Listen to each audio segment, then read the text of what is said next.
All right, we're doing two things today. We're gonna be trying out my new switch that we got for the left handlebar, and which involves a new wiring harness that I have, and also the new headlight. Yeah, let's get it started. This new wiring harness is supposed to be for my handlebars that I'm supposed to have that aren't here yet. And this is our new to us headlight. Actually, I need to figure out why that cable isn't back there. Hopefully the person didn't clip it. So yeah, let's figure out what's going on with that. And we got the left handlebar switch, which of course is going to control the horn, the brightness, the music, and the infotainment, and of course the signal lights. What's interesting about this switch is that it's actually off of an Indian Challenger. And the reason I even bought this in the first place is one, I found it for a good price. And two, it's has the same part number as the Indian Chief. And the way I found that out is I looked on Indian Motorcycle's website and I cross-referenced the part numbers, and I found this one on eBay. So we're gonna see if it works. Now, to connect our wiring harness, we got the same three connections that we disconnected from in the beginning. We got this one, and this one. And I guess to make sure that the harness actually works along with the switch, I guess I'm gonna plug in the front signals. This is for the left signal, and this is for the right signal. And I guess that will also let us know if the signal lights actually work. And this right here, I think is the power connector for the headlights. So let's go ahead and get the wire harness in first. All right, so we got one end. This end's for the handlebar, and this end is for the connection to the main harness. So you can't really mess this up. I'm not gonna route it, because if I was gonna route it, I would go ahead and put it down through there. Today I'm just testing to make sure everything works. Then I'll come back and route it. So I'm gonna go right there. Go right there. And we're gonna put this one right there. And we got the headlight.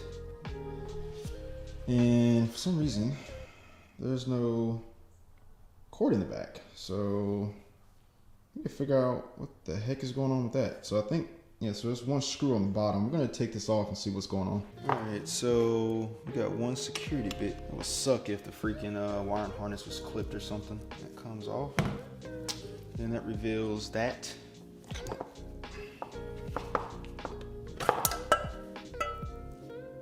Oh, that's interesting. Okay. Looks like whoever had this clipped their wiring harness and left the connector on there. So I wonder what aftermarket light did they put on their bike.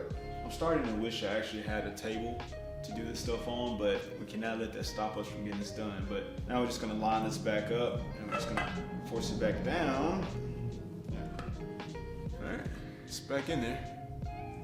And I'm just gonna disconnect this. All right, and that's what we look like now with the cord to the back. And we're gonna mount that right there. We got two mounting bolts right there that we put back. And luckily, this one came with the mount already there. Just remember, my mount is broken. So this full assembly makes this so much easier. Thank you, Indian. Once again, 5 and 6s, man. Indian loves those two numbers. Let's see if I can get this mounted.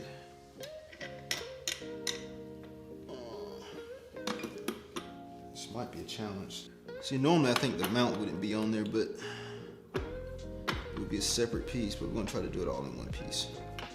Oh, I think I got it. It's gonna come right back off after I'm done testing. I just didn't want it. I mean, it looks better with it sitting on the bike when I turn it on, right? Hopefully it turns on.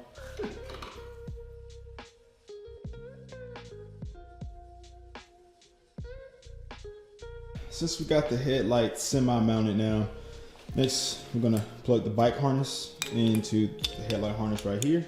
And also, again, we got the signals, one right there, one on the other side. And I think these actually tuck into that little hole in the back of the headlight to hide them.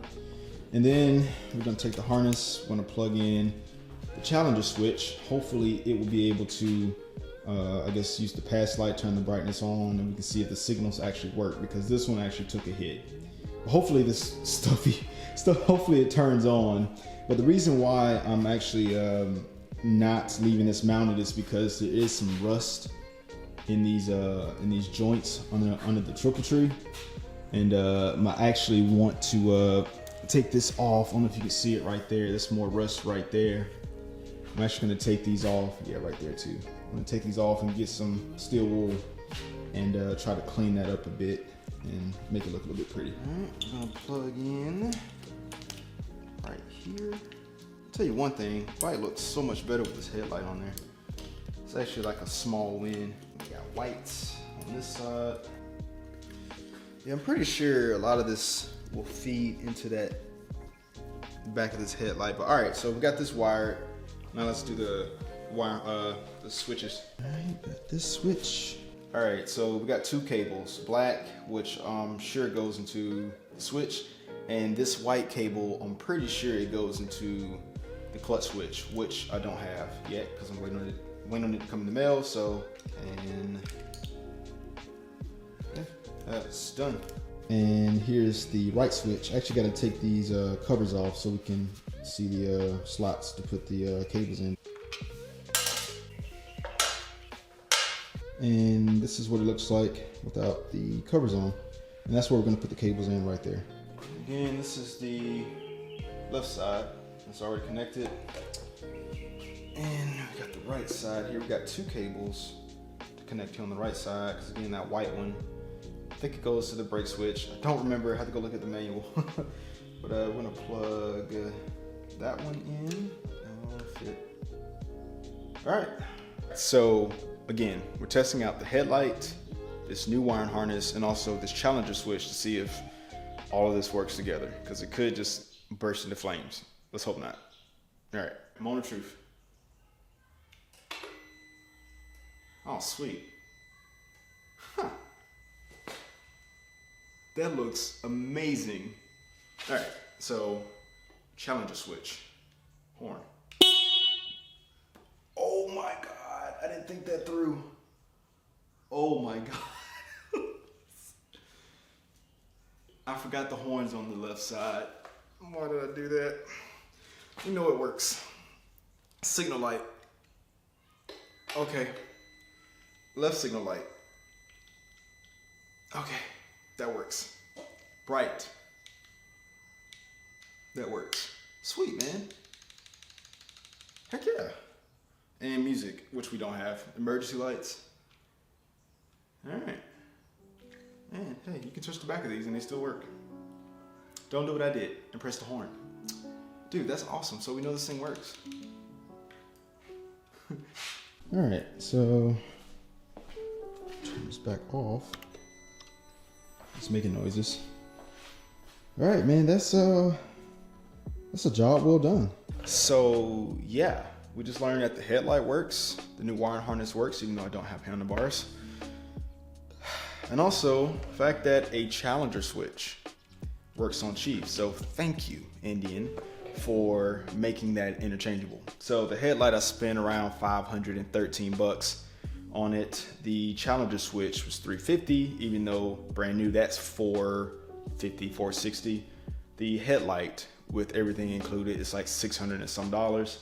And the harness, even though I don't have my handlebars, I got those included with the handlebars that I bought. So I saved, a few $100 doing, getting these parts used. So yeah, that's good to know that those parts work. But let me show you what I'm working on after I get done with this. We'll give you guys a sneak peek.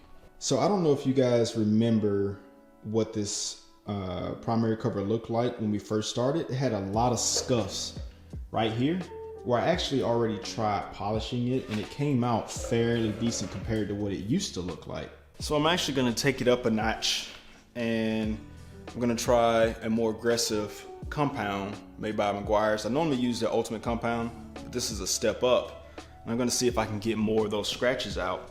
And also I bought a new set of polisher materials, and this little guy is gonna allow me to essentially polish more tighter areas like this instead of having to use a bigger size disc or polishing pad. It's gonna allow me to get stuff like that, get around those edges, and I'm gonna try to save a lot of this, because a lot of these is just surface level scratches and it's simply just the clear coated scratch, and you can basically shave off or cut top of that off and you're able to get more of the paint color back out. So that's kind of what I did here. Like I said, it looks a lot better. I'd probably say at least 60 to 70% better than what it did before. And it's just, that was only with 5 minutes of work. And also we do have the left foot assembly right here. This is the full left foot assembly with the shift link. And I'm also going to attempt to take out, well not take out, mount this and get the bike in gear. Because, not get the bike in gear, put the bike in neutral. Because we can actually start the bike, or at least attempt to start the bike, if the bike is in neutral. So I had to put the tank back on, set the switches back up, and we're gonna try to start the bike. So those are the things that you guys can expect in the next video. But if you haven't noticed, I've already taken those bolts out of the frame. Getting those bolts out was a lot easier than I expected it to be, but that is one less thing to think about. Testing out this equipment did not take long, and I'm glad to know that the parts I ordered actually work. And also knowing that the signal light still works is a good thing, and also the fact that I can buff out some of the scratches on the clear coat on the plastic.